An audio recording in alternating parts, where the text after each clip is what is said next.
Добро утро, приятели! Сега ще ви покажа. Минаваме през Крапец. Вахлино, да.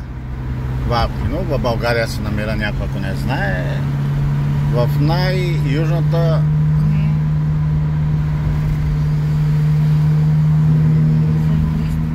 североизточната част на България.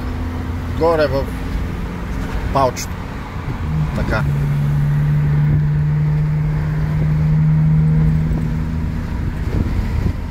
Тук поне това, което знам, че няма рейсчета, градски транспорт и такива разни работи. Всичко е с коли. И сега ще ходиме да вземеме едно вкусно истинско месо. Сега ще кажете: добре, значи запланувано е. Сега ще ходиме на плаж да обуваме. Вчера имаше много вълни, както видяхте, но сега може да е по-тихо, ама и да има вълни, голяма работа. Само да не се влиза навътре, поради причината, че заставаш на 2 метра от плажа във водата и след малко си на 3 метра, без да установиш, че си се преместил.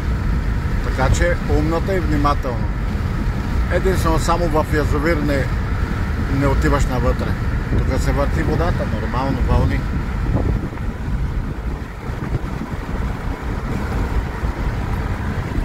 Така, закусили сме всичко оки-токи и после на вълните.